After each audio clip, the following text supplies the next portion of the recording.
Welcome back to Bar Down Breakdown. And ladies and gentlemen, it only took 153 episodes for me to finally get a professional wrestler on the show. And, sucks to be you, Mikey, but, Dude, I'm so pumped. Don't put that on me.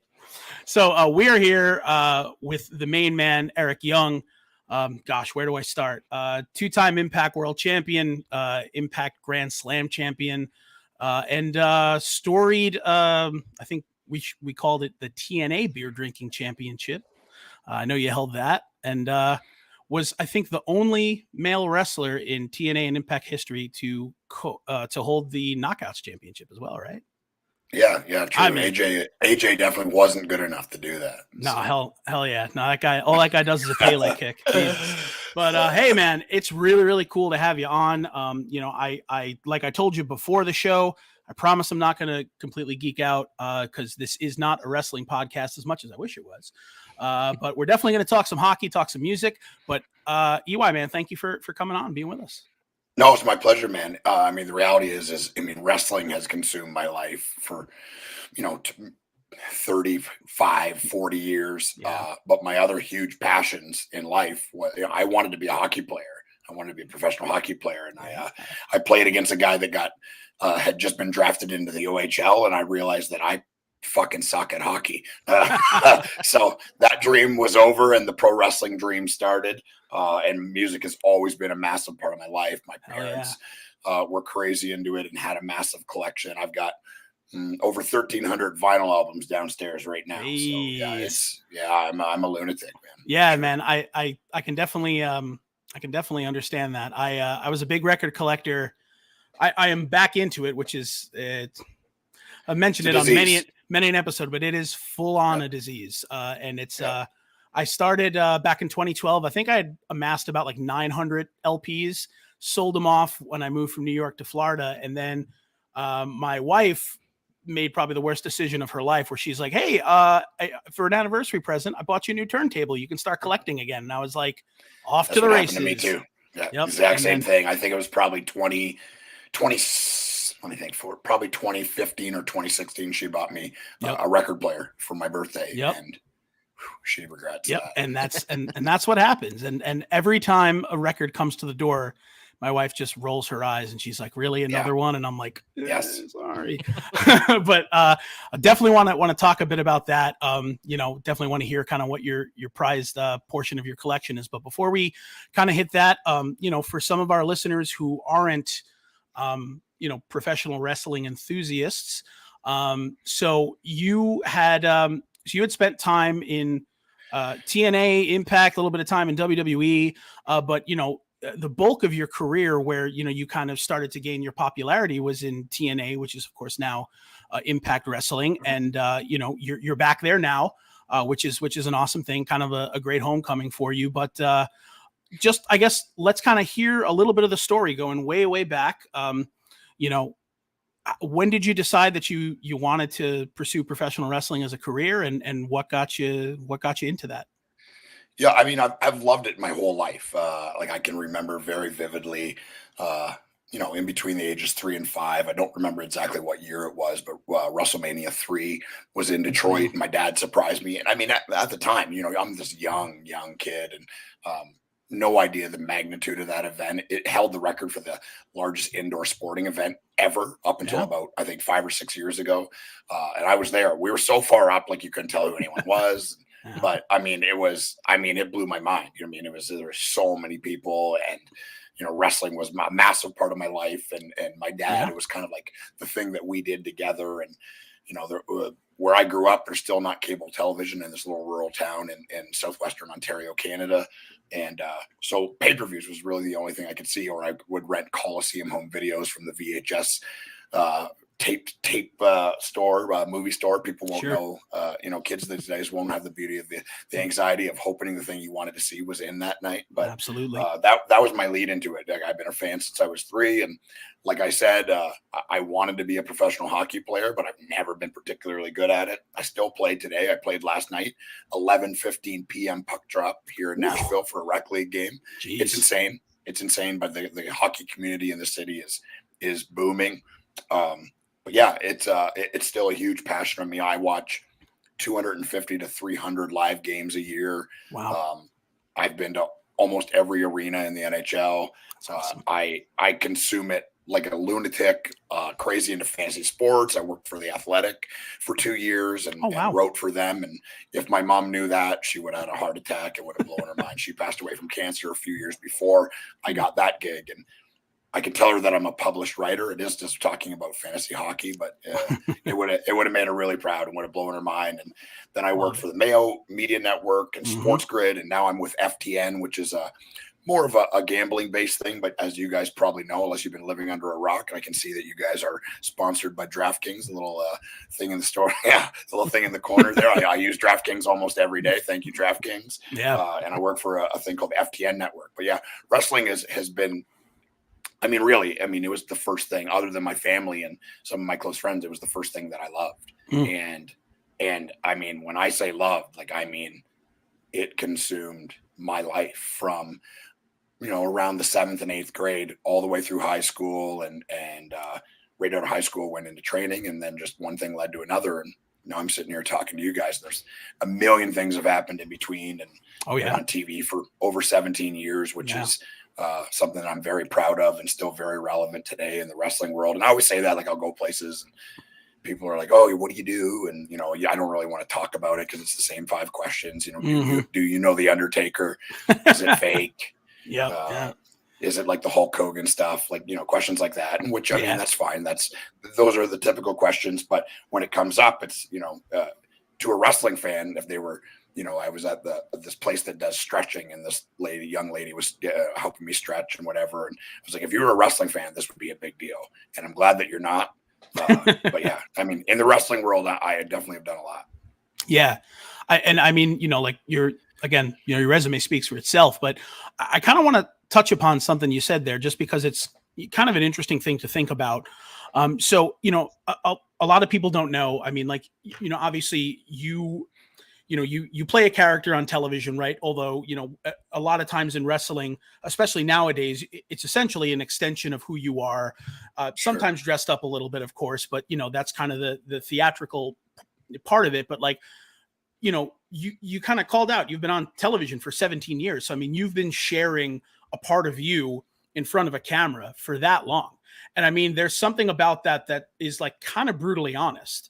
So like, do you find, I've listened to podcasts and wrestlers, and people say they don't watch their matches. They don't watch their promos back. Do you find that you kind of relish the work that you do, and do you enjoy watching yourself back? Or are you kind of one of those people that's like, God, I don't want to watch what I do, because I live it?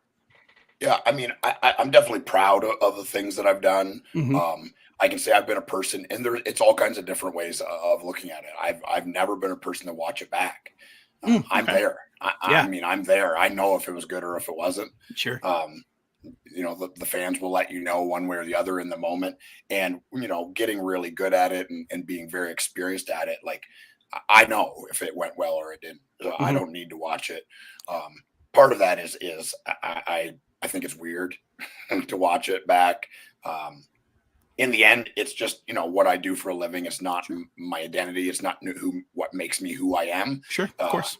It's where I pay my bills. It's a really rad job that's opened up 1,000 doors for me. That, and, the social media blue check mark can do amazing things. Sure does. I've been on this crazy, like 25-year adventure, and I've wrestled in over 80 countries. I've been all over the world. I've wrestled in all 50 states and every province in Canada. I've been to Mexico 12 or 15 times. I've been to Japan. I've been to Germany. I've been to Denmark. I've been to, the UK, 20 or 30 times. Like, I love to travel, and I get paid to do it. And it's amazing. I've loved to entertain people, and wrestling has always been a massive passion of mine. And combines the two things that I love most, and that's athletics and theater. And I was a bit of a theater nerd in high school, and did improv Olympics, and did community theater, and I was Seymour in Little Shop of Horrors in my high school musical. So I love that. Not much of a singing voice anymore, if you can't tell, but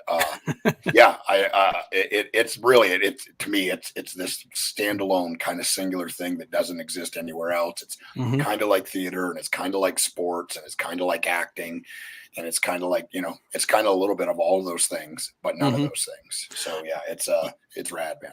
Yeah. And as a wrestling fan, I've been a wrestling fan for, gosh, probably all my life. I mean, I think I hit a point probably in high school, and I'll talk to you a little bit about that. But so, my first wrestling event was WrestleMania 10. My uncle took me, and at Madison Square Garden. And I was a huge Bret Hart fan, and I remember, watching Owen pin Bret at the beginning of the show and just being like beside myself. Then I got to watch Bret win the belt off of Yoko, and I was again beside myself. So it's just like, being that young and not kind of, understanding professional wrestling and really, quote unquote, it's real to me, damn it. But like, when you're young, it's you kind of feed off of that. And then you get a little bit older, and when you start watching wrestling again, I guess you watch it in more of like in a way where you're kind of thinking, like, why are these guys booking it this way and all that kind of stuff. But sure, I found that I had high school, right? And Mikey and I were in high school from 2001 to 2005, right? So for me, music took over my life. And, when I someone introduced me to I think it was like NoFX or Lagwagon or one of those punk bands.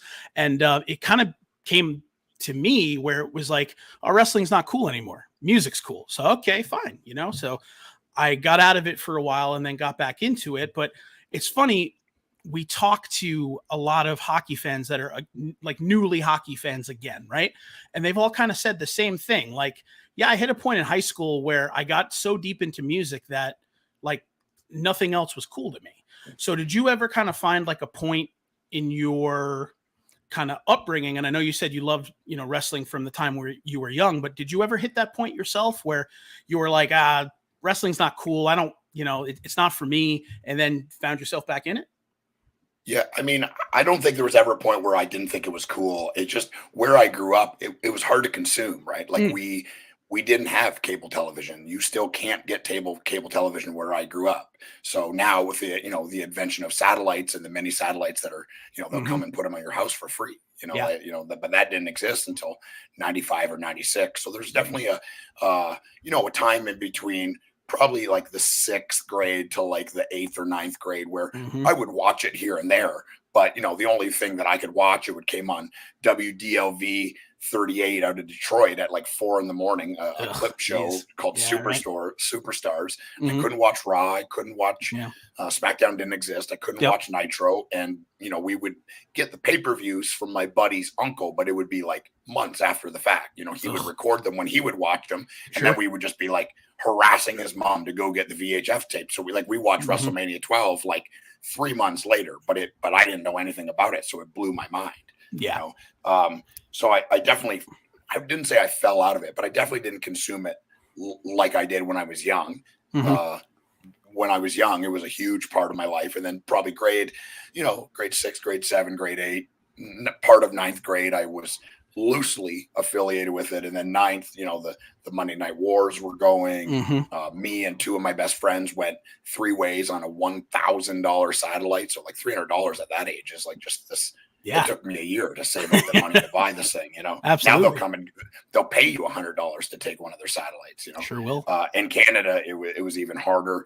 So yeah, that's it's always been a part of my life, but the real sickness for me and the absolute love affair started around the 8th and 9th grade. And my next door neighbor is still a good buddy of mine. This guy, Bill Littlewood, he was obsessed, and he had a PWI subscription and every one of the action figures, and he knew we could call him right now and I could be SummerSlam 1988, what's the 4th match? And he's Hakeem versus the Big Boss Man, and Shane McMahon was the ref. He's insane, I can't remember what I did yesterday. But yeah, he got me really back into it, and I just didn't look back, man. It consumed my life. Just consumed my life for going on almost 25 years now. Absolutely. And I mean, there's, and again, there's a brilliance in that because, there are a lot of people who, you could see the wrestling industry can kind of chew you up and spit you out, and there are a lot of unfortunate horror stories about that, but the same is true in really any professional sport. I mean, you kind of are pushing your body to the limit all the time. And you see it with, hockey players. I mean, like, so the fact that, you can be a professional wrestler like into like your 40s and 50s and all this kind of stuff, even if like you slow your traction down and you decide, okay, I'm going to sign with this company and I'm not going to do as many dates or anything like that. But still, it's like when you look at hockey players, I mean, these guys are coming into the league 18, 19, 20 years old. And by 32, 33, for the most part, it's like, yeah, this guy's washed up. And it's like, what? And you've got, your anomalies like Yager, who, is 7,000 years old and the guy can step on the ice and dance circles around people. But the enormity of it is just that, like, all of this kind of takes a toll on bodies. And I think that people who aren't wrestling fans really don't realize that because of the whole, is it fake? Is it real kind of thing? And people don't realize, like, okay, well, bumping flat on your back, like 50,000 times, don't care where you're doing it. It's going to mess you up, and it's going to take a toll on you, It's physical. And my line is this, is like, people want to say fake, and fake is not the right word. Magic's fake, Correct. Like, right now, David Copperfield's like, what? Fuck you, man. But like when he makes the Statue of Liberty disappear, it's a sleight of hand. It's a trick. Exactly. You know what I mean? It's an illusion. Mm-hmm. He's not doing those things. When you see, a 230-pound guy go backwards over the ropes and land on the floor, like there are ways of doing that safe, but there's no way to practice it. You just do it in the moment. And, they say, like, there was a thing on Fox Sports and they tried to do a sports science show about pro wrestling. Oh, wow. And they said that basically, like, they hooked all these monitors to guys and had them taking bumps and taking choke slams and getting hit with chairs and stuff. And they say, like, a bump is like a mini car accident. So, I mean, in my life, I've been in 10,000 mini car accidents, and I'm, knock on wood, I've been relatively healthy. I just tore my ACL in March, but that's the first time I've missed a show in 24 years. And I don't know if that's a record, like they don't keep track of that kind of thing, but I would say it's up there. The only other person I can think of not missing shows for that amount of time is Chris Jericho. Like, I don't know if he's ever missed a show. But yeah, it's physical. And like, I'm friends with a lot of the players here in town and some of the older players, and I'm really good buddies with Mike Fisher, and we were having lunch. This is, probably about a year and a half ago. And he's like, so like, when's your off season? Because he doesn't know anything about pro wrestling. And I was like, off season. I was like, I haven't had an off season in 24 years, like, it doesn't exist. I need to look this way and be ready to wrestle, a 70-minute match every day I show up. And that's very seldom you have to do that. But, like, the first War Games for NXT, I was in the ring for 65 minutes. You sure were. And there was no warning. Like, I knew about 4 weeks before, like everyone else did. That's when I found out. So it's not like, I was like, oh, well, I better get myself in shape. Like, you got to be in shape, and you got to be ready to do it every night, sick or not. It doesn't matter. The show goes on. So it's, I'm very proud of 24 years and never missing a show. I mean, for things that aren't in my control, missed flights and canceled flights like that. I mean, there's nothing I can do about that. But physically, I've never missed a show. I've wrestled with a broken wrist. I've wrestled with a broken ankle, broken fingers, broken toes, dislocated hip, all kinds of things. But I've never missed one. That was the first time I missed one. Yeah. And I mean, for a torn ACL, I mean, like, I mean, obviously there's not much you can do when your leg is kind of like a wet linguine noodle, but but that's I think another thing that is like a preconceived notion about professional wrestling, that unfortunately, people just think that, it's, you don't encounter that, and like, oh, injuries are fake, and this is a work, and this is a that, and it's just like, unfortunately, these people aren't inhuman. They are human beings. So it's good to kind of be older and understand that now, just because you don't realize that when you're younger. You just think like, the Undertaker is your hero, and there's no way that guy is ever going to get hurt until you can't get hurt. He's already dead. Yeah, exactly. And until you realize when you're older, like, this is like a 6'8", 350-pound dude, and whenever you think of people that are that large, like, big tree fall hard, so it's kind of a crazy thing there. But so, one other thing I do want to kind of touch upon, just because, I'm getting the opportunity to talk to someone who's been in it for so long. So I guess I'm just always interested. So the decision that you had made, I guess, in 2004 to, to sign with TNA, and to, to work with them, and to have worked with them for so long,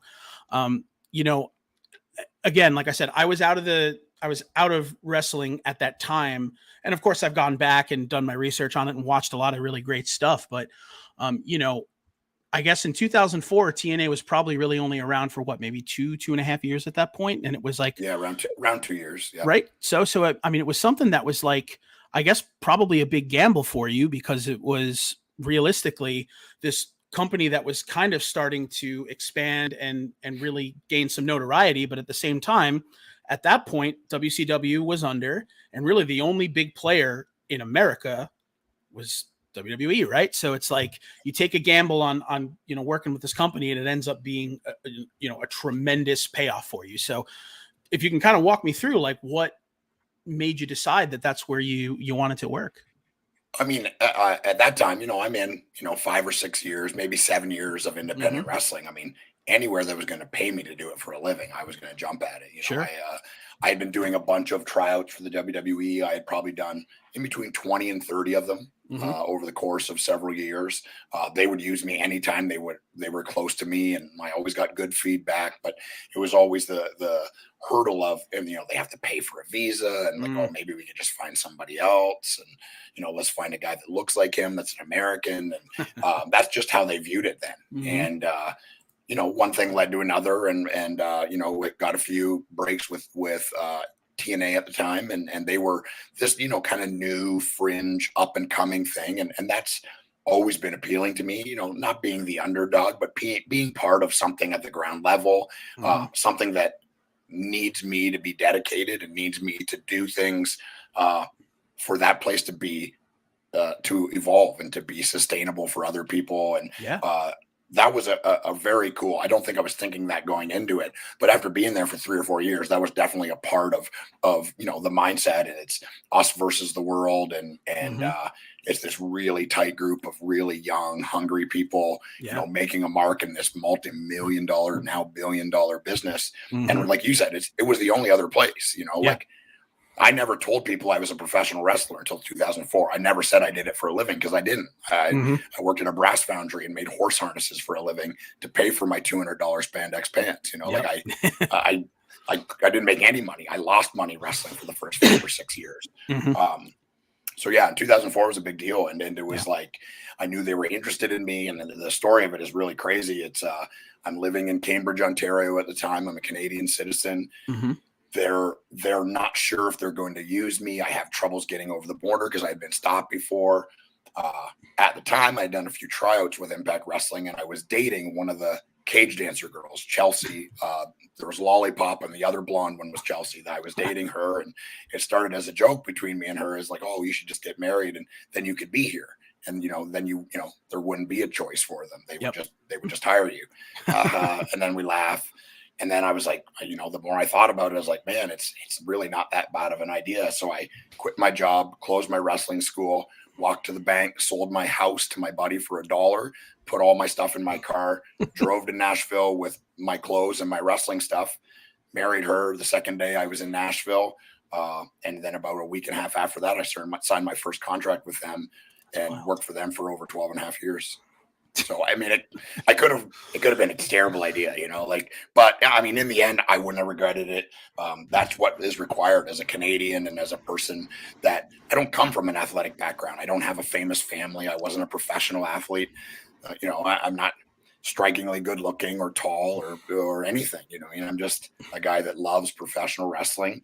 I'm not good at anything, but I was good at wrestling the first day I did it. And I knew that I was good at it. And it's something that I've always been good at.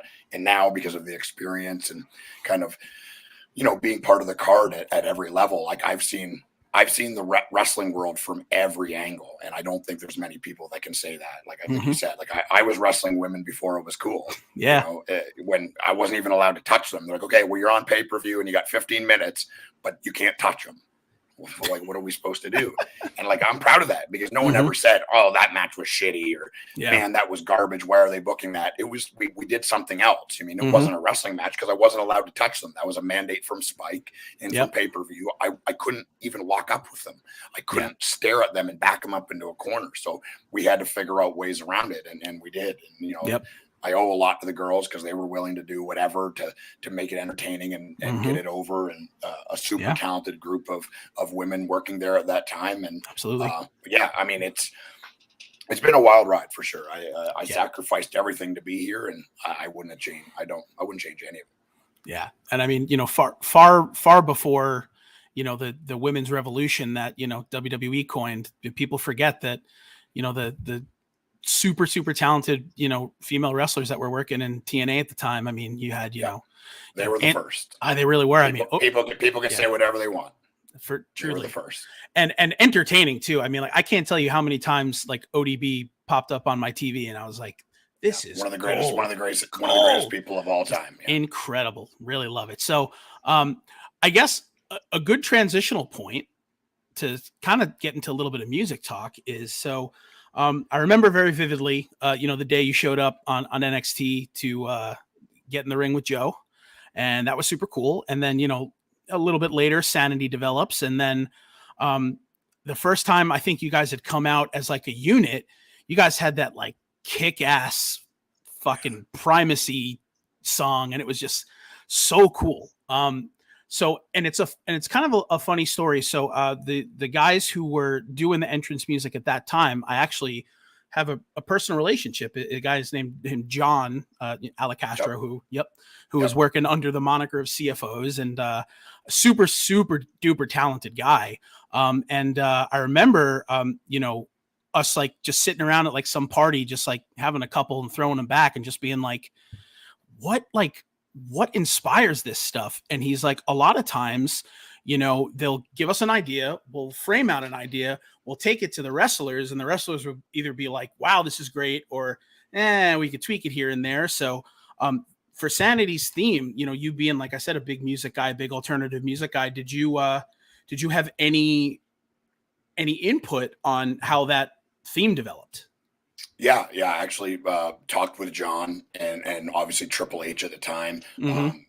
He allowed me to be very hands-on with the whole Sanity thing.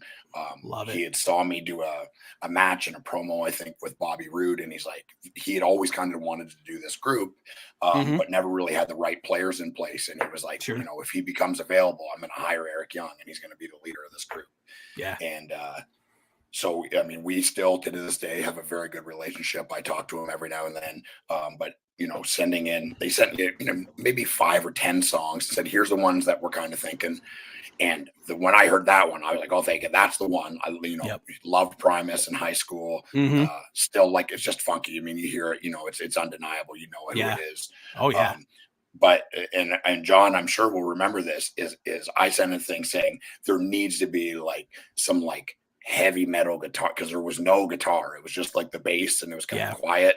It was cool. The bass and that is what made the song, you know, and the crazy double kick drum and all that stuff is what made it. You know what I mean? It sounds menacing, but there was really some guitar, but not any like metal guitar. And it's like, there needs to be this like fucking like heavy like metal riff behind that. Yeah. And then like the next day, John is like, oh, what do you think about this? And I was like, that's it, man. I mean, he's a wizard, you know, it was like, as soon as I heard it, it was like he was in my head and knew exactly what I was saying. And it was perfect, man. I love that track. It's so funny because I think that, you know, there's a very, very much understated importance of entrance themes, right? And I mean, like, like you go, sets the mood. I mean, like, you know, looking at like guys like, and you know, I'm biased because, like I said, John's a friend of mine and I love the way he writes. But I mean, like, you know, the first time I ever got an opportunity to hear like Nakamura's theme and Bobby's theme and like all of these great NXT themes, and I was just like, this is iconic. Yeah, it really is. And I mean, like, and I remember being at I take over Brooklyn, maybe two, or I don't know. And I just remember sitting next to John, and, John was, courteous enough to get me and a couple of friends some seats, and we're sitting next to him, and Nakamura comes out, and the entire arena is just singing this song. And I turned to John, who's not really very much an emotional guy, but like there's like tears in his eyes. Sure. And it's just like, dude, like, and I turned to him and I'm just like, bro, like the 15,000 people are just like absolutely going nuts because of something that you wrote. And not only that, but it's just like, Bobby Roode, is a fantastic wrestler. He's a great technician, and he's been fun to watch ever since, back in the early TNA days. But I mean, like, that theme, like, helped get him over, so it's just like, it's really a cool thing to realize how important music is. And even in the alternative music space, because now you have these crossovers, and I know a lot of them were, like Triple H focused, but I mean, you've got, I'll never forget when Code Orange and the vocalist of Incendiary, sang Alistair out. And I mean, to me, that was one of the coolest things, because that was it for me. It was like, these are my two loves, literally just like, it's just like, I get one of my favorite bands that I grew up listening to with the vocalist of an incredible hardcore band that was from Long Island, like a dude I've met 100 times on stage, just ripping through this. And I was like, this is incredible. It really is. So, I guess on that note, as I'm rambling on, I guess the question I have for you is like, as far as, your kind of like your dive into alternative music, where does it start for you? Like, can you remember like the first record or song that you heard where you were like, this is it for me, man? Yeah, I was really into skateboarding in grade school, and which is weird. Like, there's one paved street in the town I grew up in, and it's not very smooth. Like, there's no curbs, there's no nothing, but it was crazy into that. And I can remember ordering cassette tapes out of like Thrasher magazines, like Red Hot Chili Peppers, before anyone knew who they were, especially in Canada, stuff like that. And it just opening this Pandora's box of music that I didn't know existed. And then from that, it, going into like Southern California punk music, like Pennywise is maybe my favorite band of all time. Love Pennywise, Propaganda, Canadian guys, but they're, I put them in that thing. Lagwagon, Less Than Jake, Goldfinger was a huge part of my high school days. I mean, obviously Green Day was, when they were still, punk music, Dookie was one of my favorite albums when I was a kid. And I still like them today. They make cool music, but it's definitely not punk music. Oh, for sure. Yeah. So it just, and it became this thing where it was like, where do I find this other music that people aren't listening to? And it was that adventure. And I think that's with vinyl. It's, like music is so accessible now with Spotify and Apple Music. Like, I mean, I haven't listened to a radio in 10 years, probably longer than that. Sure. And I find bands, and that's why my collection swells. Like today, I'm listening to this blues band while I'm working out, which doesn't make any sense, but that's what I was doing. And there's a guy called Keb Mo, and I find out, I hear this song, I was like, man, this guy's awesome. And then I get like on Spotify, like scrolling and like reading about him. He lives in Franklin, Tennessee, which is where I'm from. Yeah. He's a Nashville resident, has lived here for 30 something plus years. And now I'm like, I have to go drive around and find this guy. Like, he's out there, he's living in this town I live in. And he's incredible. So of course, right away I get on Merch Bar and I order 2 of his vinyl albums. So, I'll go through the same thing with my wife. They'll show up and be like, "Are you bought more?" So I was like, "Yes, I bought more." What can you do? Now it's like this mission to find cool music that people, didn't know exist, that I didn't know exist. And a lot of my favorite bands are bands that, have 100,000 followers, on Spotify. And like the Cold Stares, I don't know if you heard them. They're like my favorite band in the universe right now.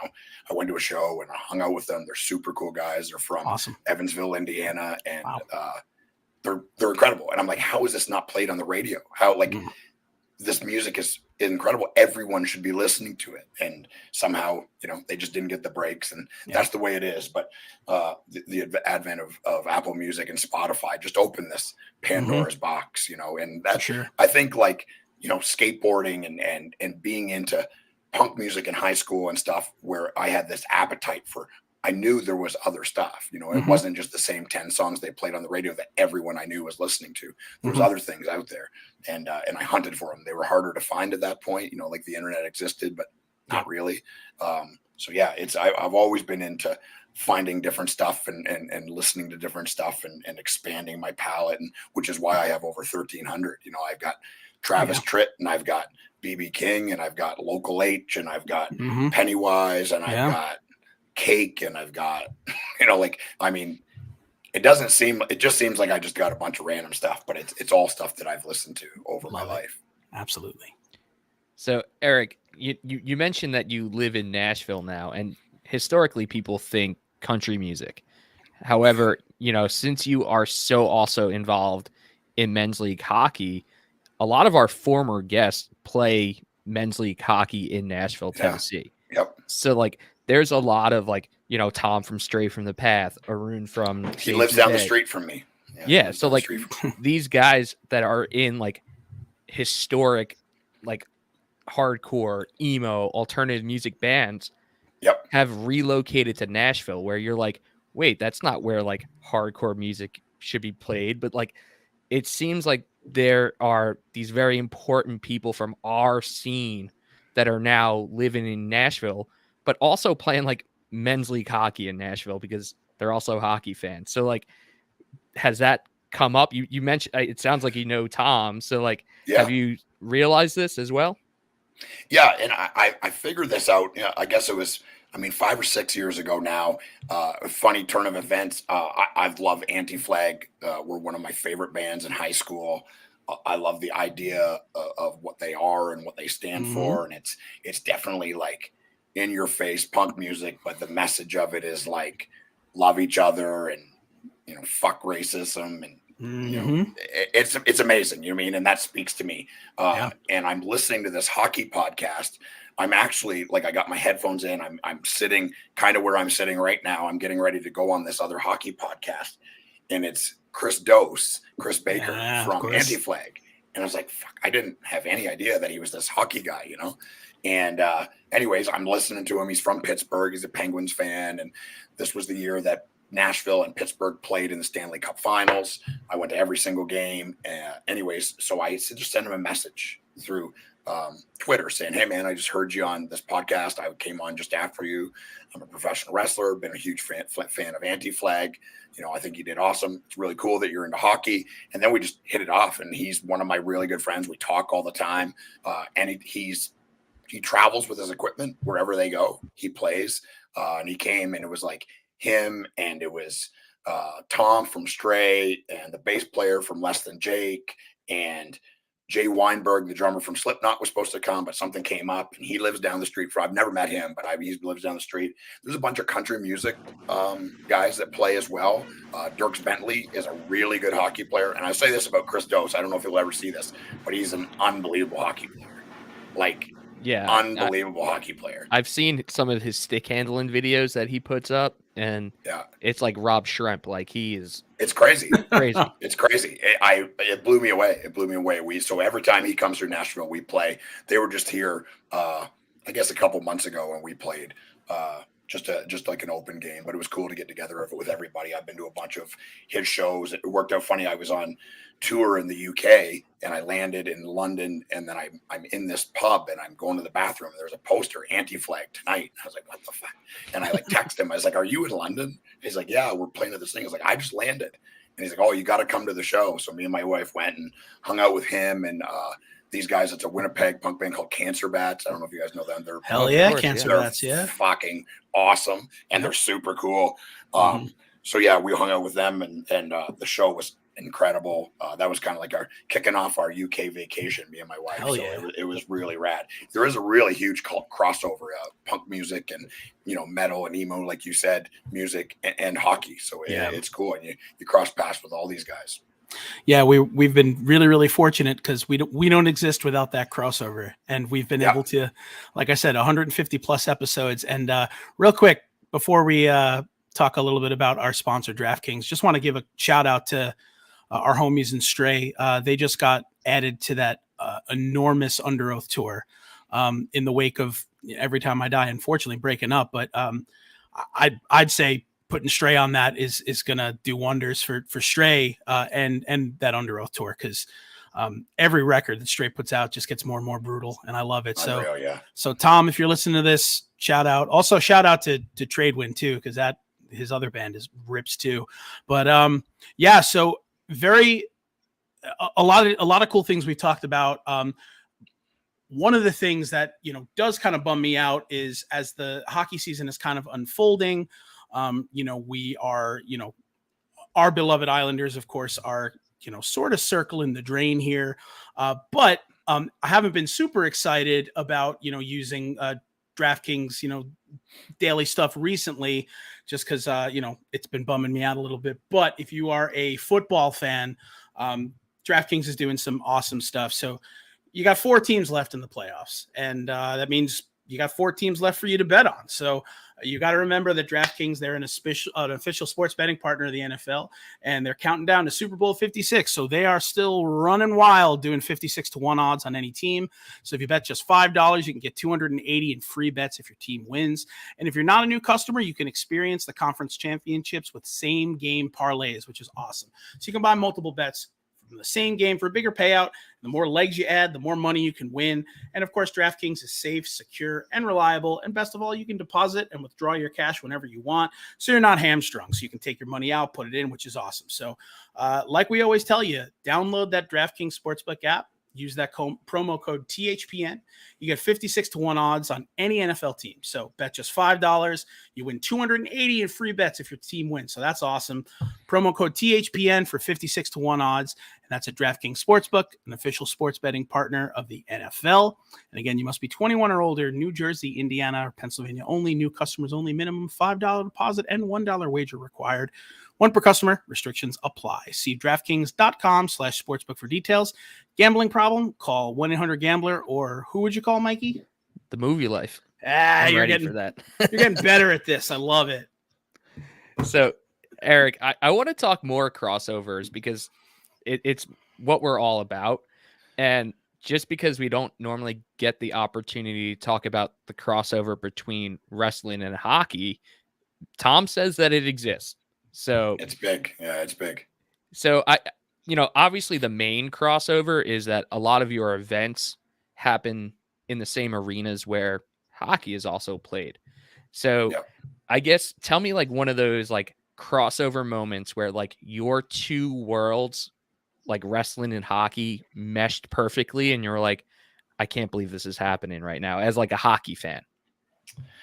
I mean, there's a lot. You mean like there's a lot of like, huge name guys. CM Punk is a massive hockey fan, predominantly Chicago, but he follows the NHL. Mm-hmm. That's like me and his kind of friendship sparked up that way. I wouldn't say that we're close, but we're very friendly, and we talk a lot during the hockey season.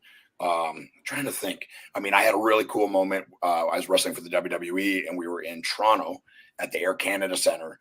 And I have a picture of me sitting. I don't know how this happened. Normally, they had us change in the visitors' room. We'd never be allowed in the actual dressing room. It's like huge and locked off and whatever. You're not allowed to go in there.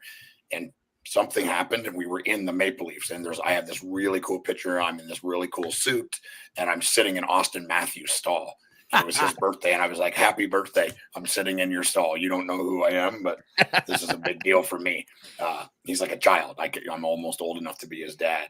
I mean, all kinds of stuff. Like we were in Washington, and me and Bobby Roode. I'm trying to think of the coach, not Laviolette, obviously, but before him. Oh, my God, I'm blanking on his name. Tall guy, bald head.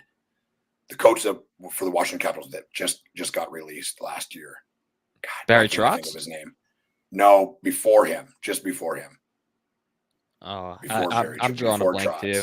I can see him. I can see him. Anyways, his son is a huge wrestling fan, so he came down and he's like, "If you guys want to come see," and like we went through the whole back facilities, and like he's like, have you heard of Ovechkin? I was like, yeah, I've heard of him before.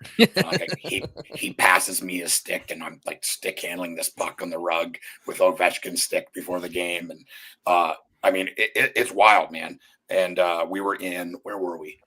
St. Louis, Mark Savard, a player that was unbelievable before he got hurt. Like, I think he would have broke a ton of records. But anyways, he's a huge wrestling guy, and I got him some tickets, and he knows Bobby Roode because he grew up in Peterborough, I believe, which is where Bobby's from. Anyways, they know some people through some mutual people, and I got him some tickets. Bobby was on Raw and I was on SmackDown. We were there, and he was there. He's just, he's a special teams coach, power play guy. And I went through the whole back and just shot the shit about hockey and about wrestling with him for like 2.5 hours. Like, well, I guess I got to go back to work at some point. But I'm forgetting 1,000. I'm literally 1,000 of them. But sitting in Austin Matthews' stall was unbelievable. And because of wrestling and this like quote unquote celebrity that I have, like I'm friends with a lot of players. Like I said, like I'm buddies with Mike Fisher. That's because of the fishing show that I had on Animal Planet. He's a crazy outdoorsman. And like Twitter was like, this is pretty new, probably 2010. I think I joined in 2009, and I get this message from Mike Fisher, and it's like, hey, is this Eric Young? And I'm like, yeah. Is this Mike Fisher? He's like, yes, because like blue check marks didn't exist. You know what I mean? So you didn't know. Yep. And he's like, oh my God, like I can't believe I'm talking to you. I was like, what the fuck is my life? This is insane. Like I've loved him forever. Loved him when he played in Ottawa. He's one of my favorite Predators of all time. I still have one of his jerseys. Anyways, we get talking back and forth. He's like, yeah, me and my wife, we've watched every one of your shows. And I'm like, Carrie Underwood watches my shitty fishing show on Animal Planet. This is fucking nuts. He's a really good buddy of mine. And there's a lot of guys here. Like Nashville became, like you said, with music. I mean, the reality is this has been a destination for people of all walks of life. Bobby Ryan lives here. Stu Grimson still lives here, who's the man, the absolute man. Ryan Smith, Marty Erat, JP Dumont, a lot of the ex-players still live here, but like those guys could live anywhere. They could choose wherever they want, and they all choose to live here. Especially Bobby Ryan. He lives in a house, and I was chatting with him a little bit today. I'm kind of loose. I don't know. My life is nuts. So I do this. I do a New Year's party every year at my house, and all my hockey buddies and some people that I've known for years here come over, and we're going to go to the Winter Classic. This is when Preds played in Dallas. Seems like a lifetime ago, like in another world before the coronavirus hit. But anyways, so I'm like, well, I got to do something on New Year's. Like, I want to drink with my friends. So I started like calling around, and I find this brewery down there called Brain Dead Brewery. It's closed now, but this really cool owners, Jeff and Sam, get talking to them. And like, I just want to make sure you're going to be open. He goes, yeah, we'll be open. Just come on by. And I was like, well, I might could have 20 or 30 people with me. He goes, yeah, no problem. And then I get thinking, I was like, man, there's going to be 25,000 Nashville fans in town looking for something to do. So I'm going to like organize this get together where we just all have this place to go. Like, I'm not thinking about making money. I don't know anything about event planning or any of that shit. So I call this guy, Sam, the owner of this Brain Dead Brewery. And it's just like, he's a stoner, him and his buddy, and they got into brewing beer and they were good at it. And then they opened this cool bar in this really funky, cool part of Dallas. And, he was like, yeah, man, yeah, you can advertise it and, come on by. And then I got Chris Mason and Hal Gill. They're two buddies of mine. They're like, oh yeah, we'll come by. That'll be cool. And then we made this digital poster, and it like blew up into this massive thing. And I'm calling Sam, and I was like, I don't know anything about this, but I got a feeling this is going to turn into a thing, and you need to be ready. Like there's going to be people come. He's like, oh yeah, we'll be ready. We'll be ready. And the day before, I'm in Kansas City. I don't know, I'm somewhere, maybe I'm in Charlotte, and I'm flying from there Tuesday morning. And when I land, that's the day of this party that we're doing. And then Wednesday's the game. And Spit and Chicklets are doing a live podcast, and I'm buddies with Biz and Whitney and all those guys. And like, hey man, if you're in town, and would you come by and appear on this? I was like, nobody is going to fucking know who I am. You know what I mean? Like I'm some idiot pro wrestler. These are all hockey people. And like, yeah, it would be cool. It won't matter. So I went by, and it was him and what's his name? All right. Anyways, there's two other guys that they had appear, and like, we do a couple of things, and then I go and I'm getting pictures for my friends, and this Brain Dead Brewery is full. Like you can't get in. And Sam, he's like, we got a table for you, but I mean, it's getting crazy over here. We ran out of glasses. Like, fuck, I fucking warned you. You know what I mean? Like, I told you. So anyways, it ended up being an awesome night. And like Hal Hal Gill, Chris Mason, Lindsay Riley, and Kara Hammer, the two girls that work on the Bally Sports broadcast, they walked into the place probably around 10:30, and it was like the footage from like when the Beatles landed in the United States for the first time. It was chaos. So all the people there like, oh, you're going to do another one. You're going to do another one. So I somehow got roped into organizing another one here in town at Tailgate Brewery. And it's Mike Fisher's going to come, and Stu Grimson, Greg Wyshynski, Allie Lacombe, a local women's pro player. Awesome. I just got off the phone just before jumping on here with Bobby Ryan. He's going to come. Ryan Smith, We're waiting to hear from him. So it's going to turn into this huge thing. Oh yeah, and seriously, I'm responsible for it. I don't know how that happened, but I got two of my really good buddies, Scott and Charlie. Charlie does a podcast called Renegades of Puck, and it's predominantly Predators coverage. He shoots it out of his garage, and shout out to the Renegades and all those crazy people that he's got working for him. We got these posters and custom jerseys and stuff. It's going to be wild, man. It's going to be wild. So when I'm done wrestling, apparently I'm going to be an event planner. Perfect. I love it. Occupation.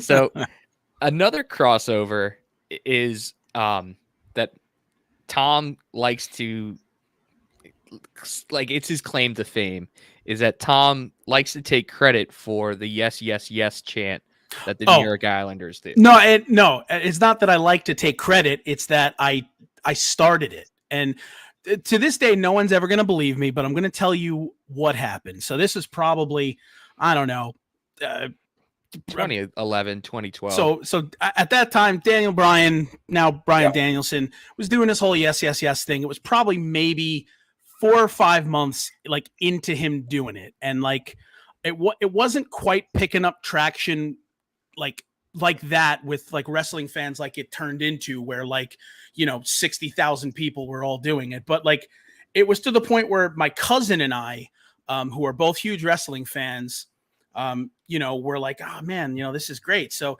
we're tailgating as you do at Nassau Coliseum, because you got to be drunk to watch an Islander game, because it was at that point where the Islanders were just terrible. We're talking Kyle Okposo and John Sim and God knows who else. But my cousin is not as big of a drinker as I. I'm pretty hammered at this point. And I just start yes chanting, like in the parking lot. Just start doing it. And then me turns into 10 people, turns into 50 people, turns into 200 people. So we get into the arena. The Islanders score a goal. I start yes chanting. The whole section starts yes chanting. And then before I know it, all of a sudden, months later, the entire arena is doing it. So I'm just like, this is bullshit. Like, and like, here I am trying to like take credit for something that like I didn't point my fingers in the air and do this yes thing. That's all Daniel Bryan. But I want my credit for bringing it to the Islanders. And now, I mean, like literally, if you play like NHL like 21, like if you throw that in and you score a goal as the Islanders, you hear bing, bing, bing, bing, bing, bing, bing, bing, bing. Yes, yes, yes. Which me. So say what you want. I don't care. I know in my heart of hearts that I started that. But on that note, so like that crossover is real. Just in a triangle between music, wrestling, and hockey, it's definitely there. I remember, I know like guys like, Cardona, who's having like a wrestling resurgence right now. I'm pretty sure he's an Islanders fan. I remember I went to like a Raw event and Ziggler came out in like a Tavares jersey, which I thought was the coolest thing. It's there, but the reason that I think it's so deep is it really is all three of those points of the triangle, that being wrestling, hockey, and alternative music. It's all kind of deeply rooted in counterculture. Like, especially now, granted, you could talk about that 90s portion where, it was the Attitude Era and, the NWO and stuff, where wrestling was like as mainstream as it can get. But realistically, it's counterculture. And hockey, unfortunately, in the States is still the fourth sport, so it's the counterculture sport. And then of course, alternative music speaks for itself. So that all of that intertwining is really what I think makes it also special. And I think it gives a lot of people an identity, because, wrestling is its own little world.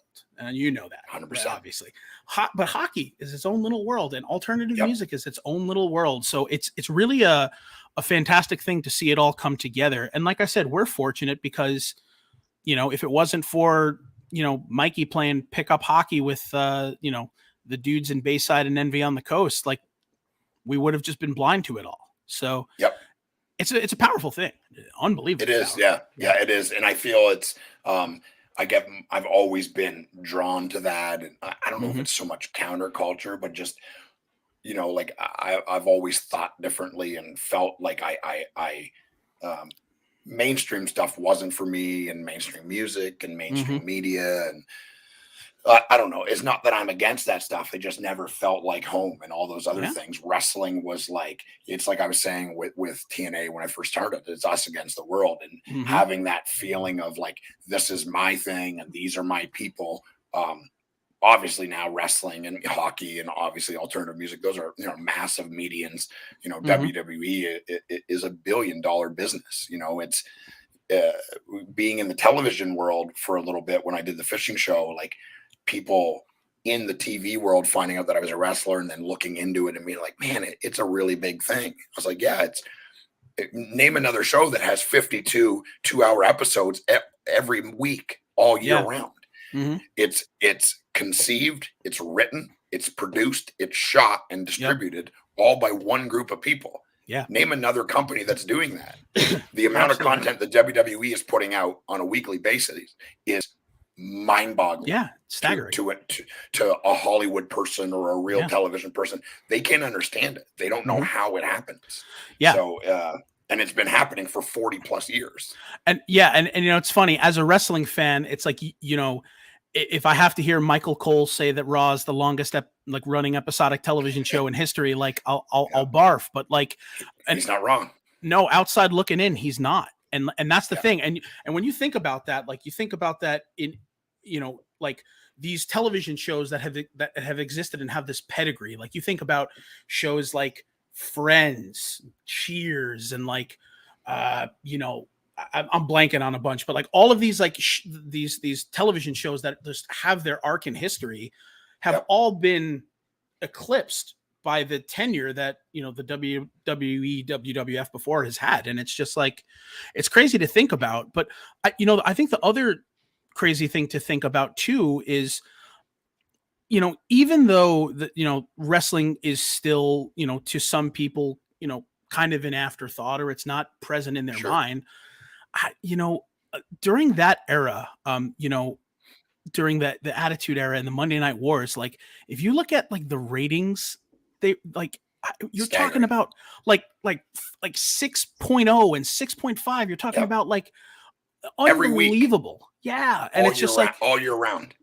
And it's like, you know, that really was like the genesis of realizing that professional wrestling as a medium is something that can be bought and sold. It is. And I think that's one of those wild things. And it, you know, and being, you know, a fan of it, you know, and branching out at getting older and, you know, watching Japan and Mexico and all this stuff, that's a whole other beast. I mean, like in Mexico, like people don't realize, like in Mexico, like some of these like luchadors, like they're like mystics. They're like gods almost. Like, and in Japan, it's like kind of the same thing. Like I remember, I forget who it was, but someone was talking about like Ibushi is like Justin Timberlake in Japan. Like he's like literally like adored. He has like one of the most famous people in the entire country, like throngs of people. And like, and you know,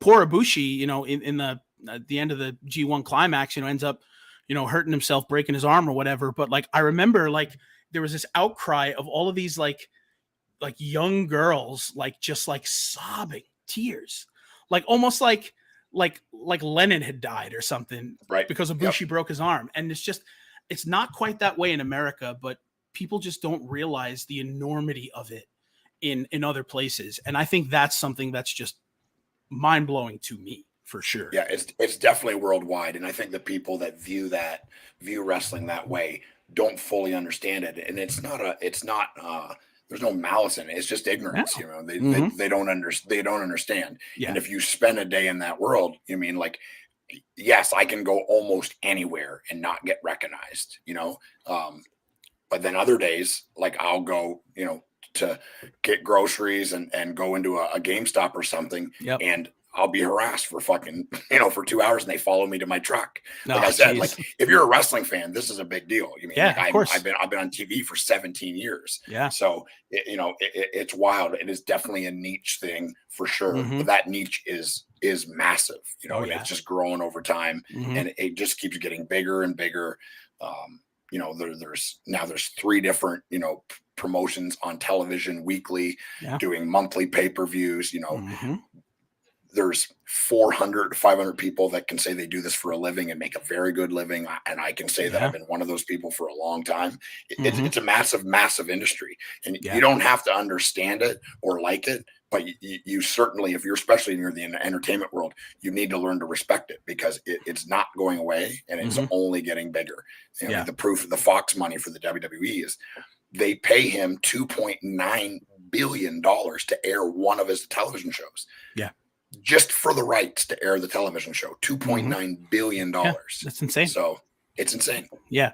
And and like you've also seen, the crossover too, coming into popular culture again, Chris Jericho on Dancing with the Stars, The Miz, essentially having his own reality show. And, and that's not even talking about, what, The Rock has done or Batista or all these guys that are like The Rock is the most identifiable person on the planet. Like nobody is more famous than him anywhere in the world.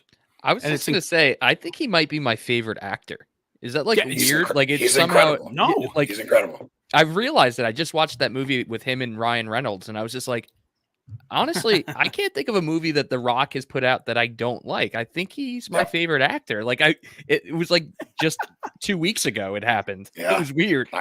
You're not the only one that thinks that. Like I said, like he's the most recognizable person on the planet, on the entire planet Earth. Like he can't go anywhere. He's a prisoner in his own home. But he's one of the nicest people I've ever met in my life. That's the other thing that's wild. And then I'm going to tell you, Mikey, now, if you haven't watched Peacemaker yet, John Cena might become one of your favorite actors too. I mean, unbelievably talented guy. But just before we kind of wrap up a little bit, I did want to bring up, just because we did a whole episode about it last episode, is this When We Were Young music festival. So I'm sure you've heard it. I've heard about it, right? So question 1, did you get your tickets? I did not. So music festivals, there's too many people, man. There's too many people. We went to, there's one here in Franklin, Pilgrimage, and Dave Matthews headlined it. Okay.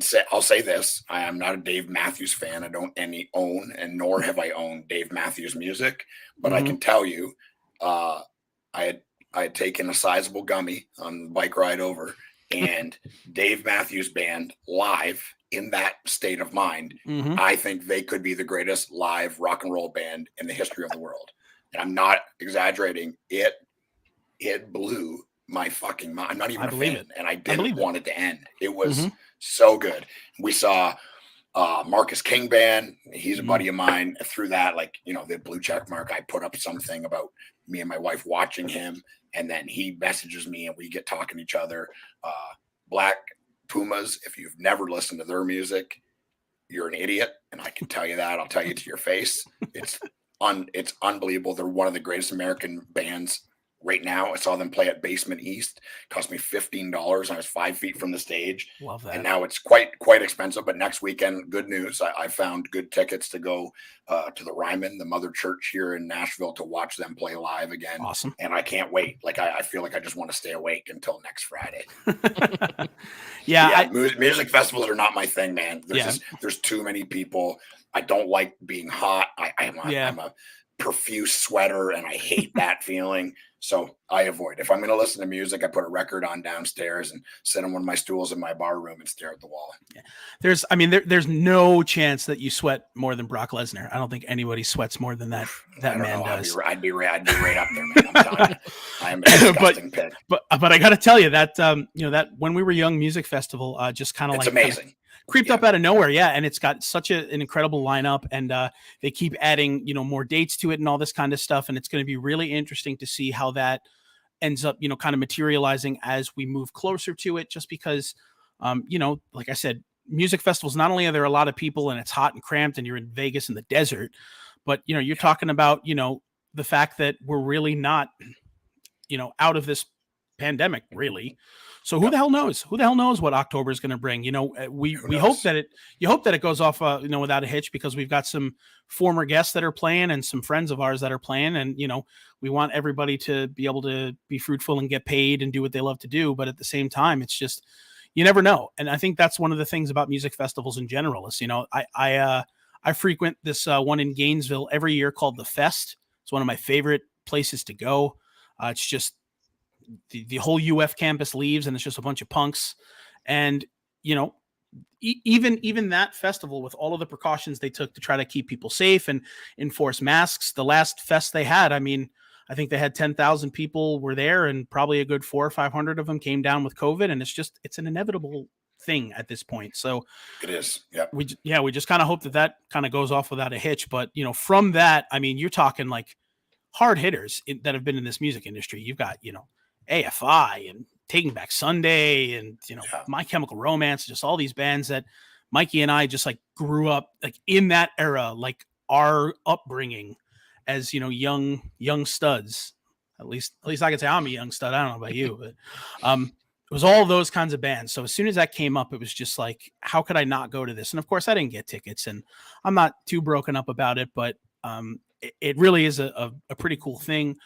So on that, I guess I should just kind of ask you if you can get to it in the index of your brain. Do you have a favorite show or favorite concert that sticks out in your brain that you can remember every song on the set about, that you're just like, this was the transformative experience for me? It's a long list. I do love live music, Okay. but like I said, festivals are too much. Big shows at arenas and stadiums, I'm not really into that either. Okay.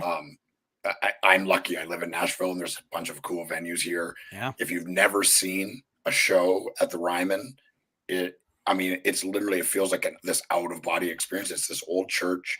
The seats are old wooden pews. Wow. Nothing. It's all, the whole building is wood, and it shakes, and nothing sounds like it sounds in there. And my two favorites I saw Social Distortion play there. Love it. And they're one of my favorite bands of all time. And it was like an out of body experience listening to them play live there. And on accident, years ago, I saw Incubus play live, and I would say that I am an Incubus fan. But I was, their music is kind of wild and synthesized, and I was like, they're not going to probably be very good live, but whatever. I got these free tickets, and we're going to go. And they blew my mind. They're such an amazing live band, and I saw them play at the Ryman probably, I don't know, 8 or 9 months ago, just coming out of the where, you could kind of go to live music again. A buddy of mine owns a record label here, and he got me and my wife tickets, and we were like 8 rows from the front, and love that. Like people are stomping their feet, and the whole place is shaking with the kick drum. Like it's unbelievable. If you ever get a chance and you see a band that you like and they're announcing that they're going to play at the Ryman, sell your car, do something, fly to Nashville. You can stay at my house for free and go to the show. It's incredible. The Black Pumas, the first time I saw them in Basement East, and there's a lot of weird things that happen with that. The show it's one of my favorite live performances I've ever seen. The lead singer is this crazy showman, and he laid down on the stage and refused to get up until people started dancing and cheering, and then everyone did, and it was fucking amazing. And the next weekend, the tornadoes hit here and knocked that building down. And the week before, I was standing in it, so that was pretty wild. But probably the most memorable for me is my mom and dad are both into blues music. My mom passed away, but my dad is still alive. And for his birthday, I got him tickets to see B.B. King live in awesome. London at the Labatt Center. It's like this old amphitheater, and me and him went together. And he was like 65. He walks out, he sits in a folding chair. He's got horns, and there's a guy on the piano, and they're all in tuxedos, and just class, And I couldn't stop watching. An absolute pro. I love blues music. B.B. King is one of my favorites. And like the weird dichotomy is like he can't play when he sings, so he only plays in between.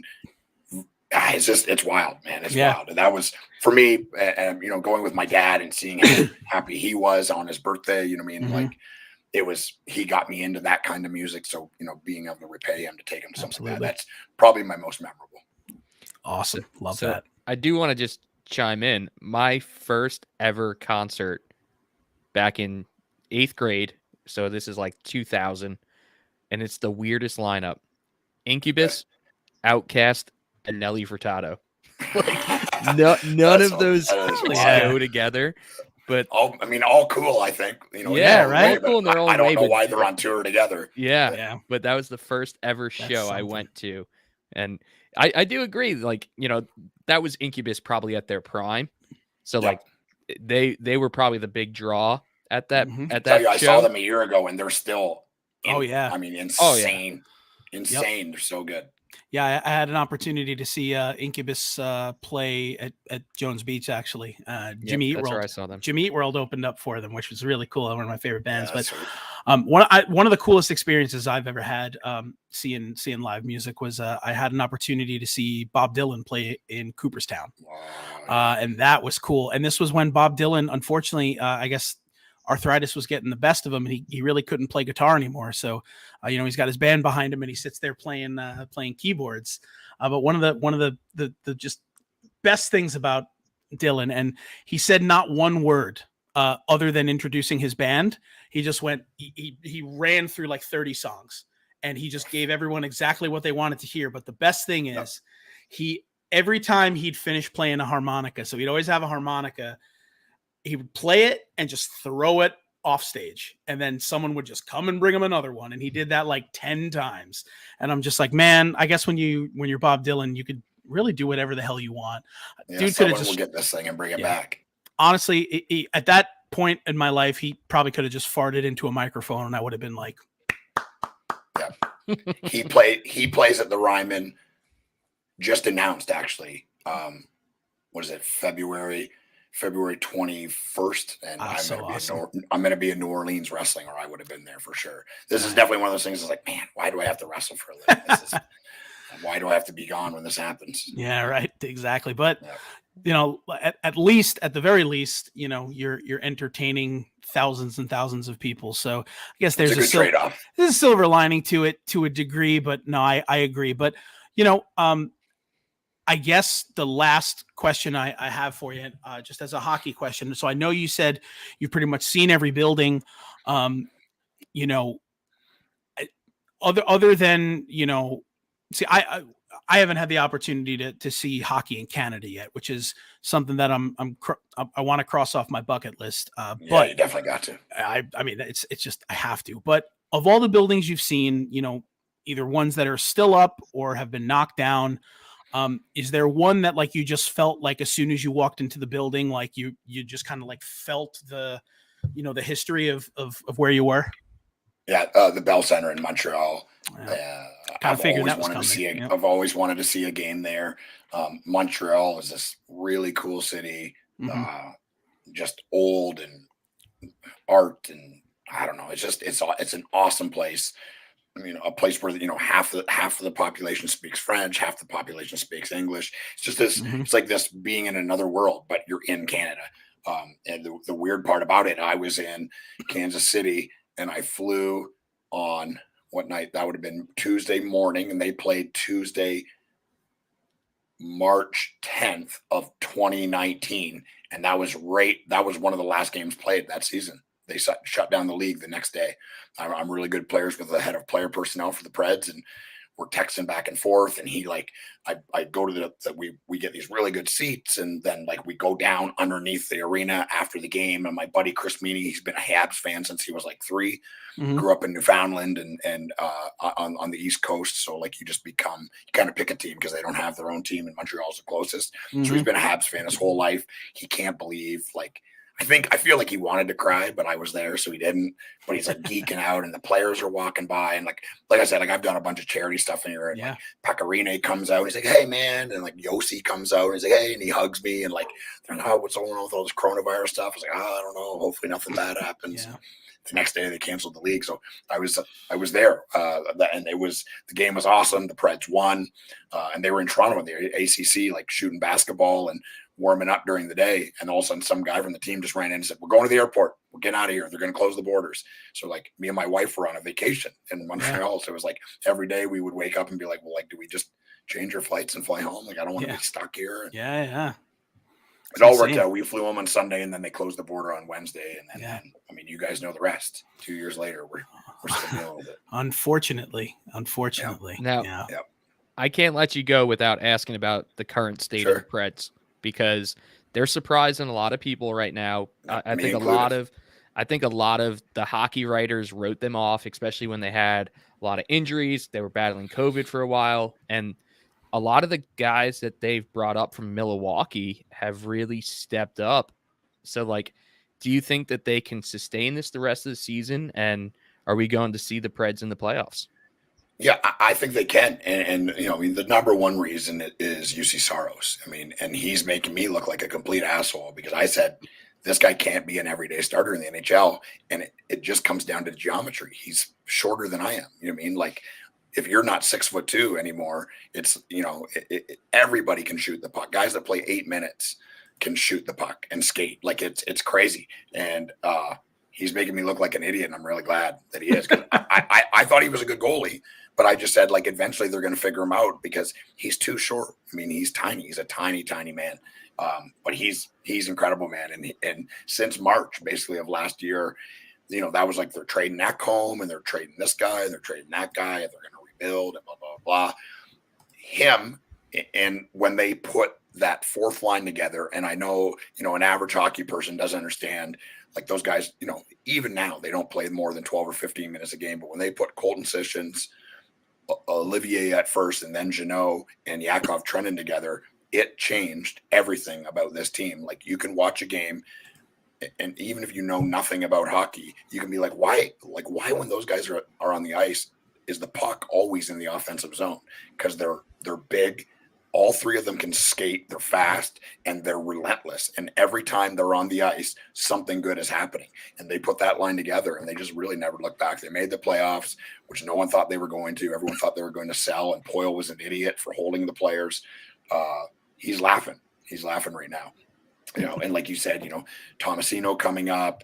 Tolvin hasn't scored like I think they want him to, but he does everything right, like away from the puck, which a player that has scoring touch like him, you don't see that. And John Hines, I mean, is a good coach, and people here hated when he came in, and I didn't know why that was or where that came from. He's the only place he's ever lost was in New Jersey.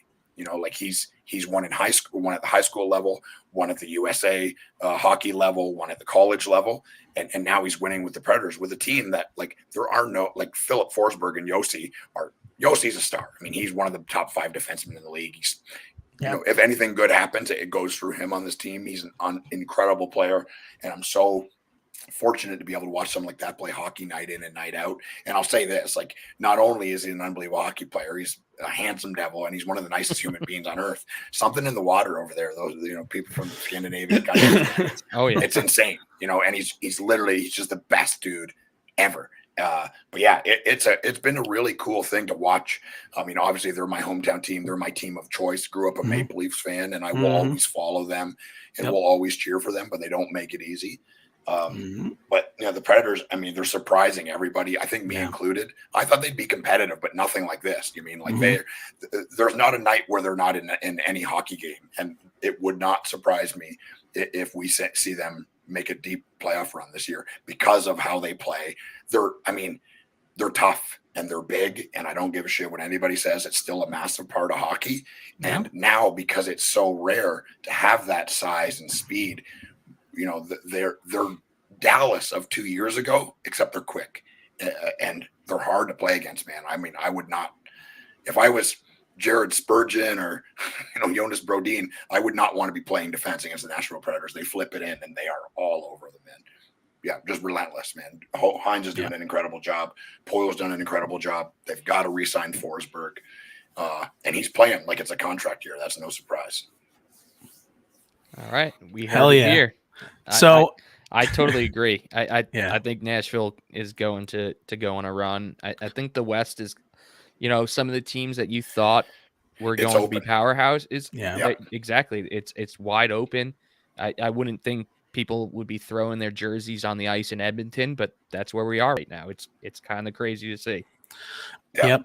I mean, the old story goes there's only one other type of fan that are more relentless than hockey fans, and those are wrestling fans. That's true. Unfortunately. So while the Oilers fan base are throwing their jerseys on the ice, the wrestling fan base is freaking out about every single thing in the world. And but that's part of the game these days. I mean, wrestling Twitter and all that stuff is just on fire over every little thing. Every time someone gets released from the WWE, it's like a goddamn firestorm. But they were more upset. They're more upset than I was. I was like, I'm the one that got fired. Why are you guys all so mad? Right? Yeah. And and the other thing, and I'll just touch upon it real quick because it's just something I believe. It's it's a tough thing because WWE is essentially like it's the big leagues. It is. Sure. I mean, it's like you can equate it to making it into the NHL or the NFL or whatever you might want to do, but a lot of people that are professional wrestlers, I mean, some dream to just make a living out of it wherever they can, but some want to be in that same ring where, Steamboat and Savage were. And I totally understand it. But I think what a lot of fans don't understand is, they love their favorite wrestlers from point A to point B, and they want to see them do all this stuff and be great. But, sometimes people forget that it's a job and you're in the employ of someone who tells you what you're going to do, and they tell you what character you're going to play. And so many people in wrestling fandom just kind of forget that. It's just like, I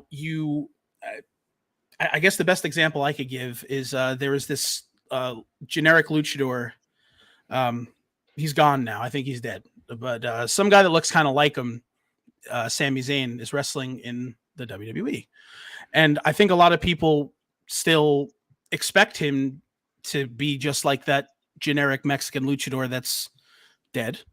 But the reality of it is, like, you don't get to make that choice. And it's the same thing. It's the same thing with professional sports. It's like, when you are playing for a coach that has a scheme, like, you got to fit into that scheme. Like, you can't just be like, oh, hi, well, Connor McDavid is probably someone who I shouldn't mention because the man is Connor McDavid, but a superstar can't just roll into the NHL and just be like, oh yeah, when I was playing in juniors, I was doing this, so I'm just going to do this. And they're just going to be like, you're not. And the same thing with wrestling. It's just like, people just automatically think that, their favorite wrestler who they watched come up on the indies is going to be the same guy. And sometimes you can't be. But I think more and more people are starting to learn that and starting to be a little bit more cognizant of the fact that, like, it's a business at the end of the day. And even if your favorite guy isn't on TV every week, there's a reason for it. And that's kind of that. So at least I got to say that to a professional wrestler. So I feel like my conscience is clear now. Yeah, I mean, our consciences are all clear. It's just business in the end. And, people were mad. I wasn't as mad as maybe I think people thought I should be. It didn't work out. I said, Vince McMahon, I have this amazing life and this amazing house and this career because of his vision and what he made wrestling into. And that will never be taken away from him. I told him this, and it's probably part of the reason I got fired, is he's wasting my time. Yeah, I'm really good at this. I've been really good at it for a long time. And all he has to do is tell me what he wants, and I can do it. And I can probably do it better than he thinks. It didn't work out. I'm not the first person he missed on. Kenny Omega was employed by the WWE and got fired. He didn't last 6 months. He's the best today, the best in-ring performer, bell to bell, in the entire world. And he didn't last 6 months. It's got nothing to do with him. It had nothing to do with me. It's just business. One person decided that I wasn't good at it. I told him to his face that he's wrong. And anybody that's seen me do it would tell him the same thing. He's wrong. It's a mistake. And he moves on and just keeps collecting billions of dollars. Yeah. I mean, that's the world goes on. Yep. The world will always go on. And then, I mean, I hate to mention, but I would say probably maybe the second best professional wrestler in the world. Somebody decided to slap a Green Hornet gimmick on him. I think while you were in that company's employ, but that's another story for another day. Another story for another day. We could be blue in the face doing those ones for sure. But Man, Eric, thank you so much for taking the time to chat with us. It really has been a pleasure. I appreciate you, obliging me, with all of these questions and stuff. Like I said, don't often get this opportunity, but really glad that we did. But, just love your enthusiasm for music and hockey. And oh yeah, the one last thing I did want to ask you. I said I wanted to ask you in the beginning. What's the most prized record that you own? Which one is it? Ooh, prize record. It's hard because, like I said, like there's over 1,300 of them down there. Mm-hmm. A huge one for me, an album I absolutely love, and it's really rare because it's never been reissued or repressed, is Cake Fashion Nugget. Oh, yeah. Grew up loving Cake in high school, just like this funky kind of weird band. Yeah. So that band that record is one of my prized. Having that, I've got a original pressing of an Anti-Flag album that Chris and the rest of the guys signed. That's a cool one. That's awesome. For me, it's not about collecting rare things. Like I throw the paper sleeves out. I don't care. I've got records from when my mom and dad were in, when they were young. Bob Dylan albums that are older than me that look like they got dragged behind a truck. They still play perfectly. So you can't wreck those old violin albums, man. Hell yeah. Yeah, it's that, and I don't know. I've got a couple of really cool Rolling Stone albums. Nice.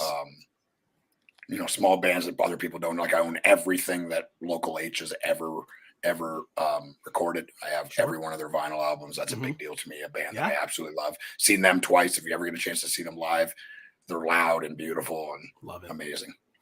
Excellent. Well, I think that's a great way to end this episode off. So, Eric, EY, man, it's an honor and a pleasure. I wish you all the best in what you got coming up. Definitely really excited to see you on my TV screen, and love that you still get to do what you enjoy doing, and all the best. I was actually just in Nashville this past weekend, and I was on Broadway and promptly got the hell scared out of me when I saw all of the hellfire coming from these scorned Titans fans. So, but Nashville is a super cool place. Super bummed out that they weren't able to advance. But honestly, like I said, it's been such a blast. Really appreciate you being on with us. Thank you so much for chatting hockey, music, wrestling, and unless you got something, Mikey, I think we'll just see you on the other side, man. I think you did it. Thanks, awesome. Eric. Appreciate it, man. Appreciate it, boys. It was fun. Yeah, you bet. Have a good one.